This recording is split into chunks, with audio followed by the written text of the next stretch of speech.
Indonesia merupakan negara demokrasi terbesar ketiga di dunia. Dihuni sekitar 250 juta penduduk yang berada di wilayah kepulauan dengan latar belakang agama, etnis, pendidikan, dan budaya yang beragam. Dari semua itu, terdapat 560 orang anggota Dewan Perwakilan Rakyat yang terpilih untuk mewakili aspirasi daerah mereka masing-masing.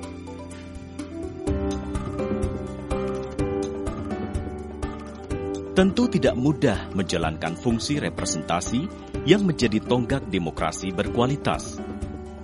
Anggota DPR dituntut menjadi kuat, aspiratif, responsif, dan akomodatif terhadap kebutuhan dan permasalahan rakyat yang banyak dan beragam.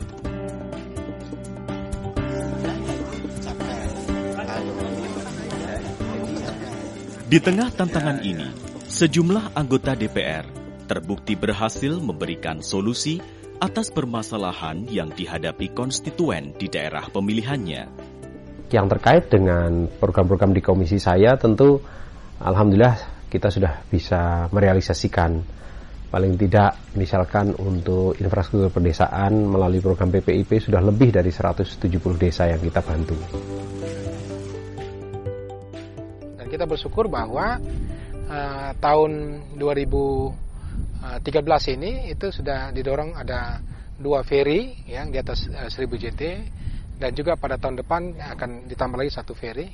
Dan ini merupakan sesuatu hal yang baru bagi Provinsi NTT, sehingga apapun musimnya, ya, mau 3 meter, 4 meter, ya, kita harapkan ferry ini tetap berlayar.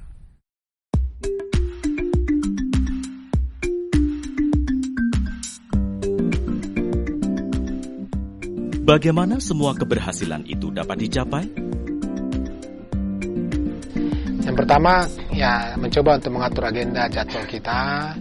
Yang kedua, mengumpulkan berkaitan isu-isu yang nantinya kita akan diskusikan bersama dengan masyarakat. Yang ketiga, memfasilitasi kegiatan-kegiatan kita di lapangan, ya, menjembatani, mengkoordinasikan baik dengan masyarakat, baik dengan pemerintah daerah, maupun dengan semua komponen yang nanti kita akan ketemu. Kemampuan komunikasi yang baik merupakan salah satu kunci keberhasilan representasi yang efektif. Anggota DPR dapat memanfaatkan beragam media untuk berkomunikasi dan menampung aspirasi rakyat, seperti media massa dan media sosial. Namun, kunjungan ke daerah pemilihan secara langsung tetap menjadi cara paling efektif untuk anggota DPR lebih mengenal konstituennya. Saya reses itu bukan hanya melakukan hal yang sifatnya seremonial dengan pertemuan dengan banyak massa, tidak selalu seperti itu. Tapi saya justru datangi langsung ke masyarakat. Kalau kita datang sendiri, mereka lebih leluasa berbicara, mereka lebih leluasa menyampaikan banyak hal. Hampir tiap minggu saya turun karena nggak mungkin kalau mengandalkan reses saja, ya. Dan hampir 2 minggu sekali lah saya turun, bisa dipastikan itu. Dan kerja-kerja komunikasi politik itu nggak bisa hanya mengikuti jadwal yang formal, tapi sesuai kebutuhan, responsif. Mbak, ini ada kasus ini, bisa turun nggak? Ya gitu, saya harus turun.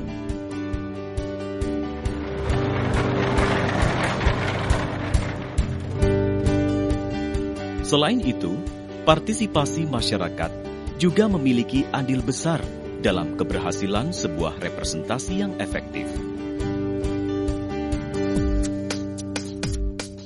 Pada saat kunjungan anggota DPR ke daerah pemilihannya, masyarakat dapat menyampaikan aspirasi mengenai isu yang menjadi perhatian mereka.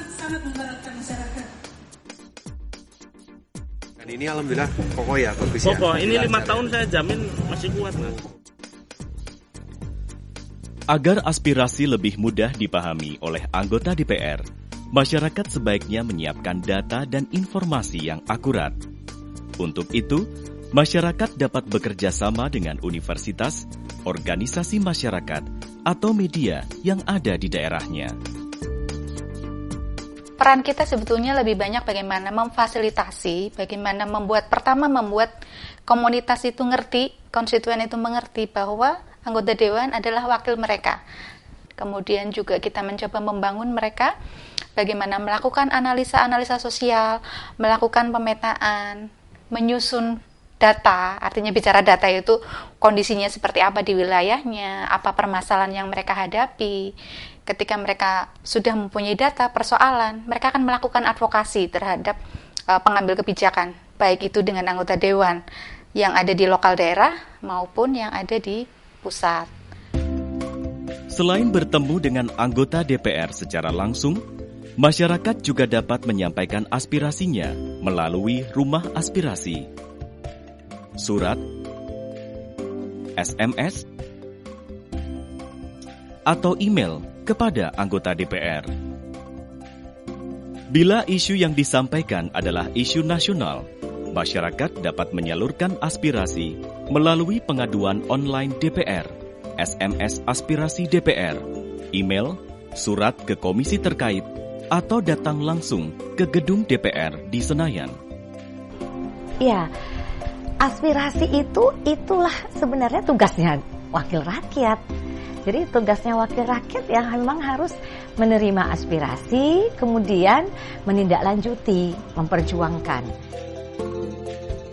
Aspirasi tersebut akan disampaikan oleh anggota DPR kepada komisi atau kementerian terkait. Bisa juga pada pemerintah atau dinas terkait di daerah.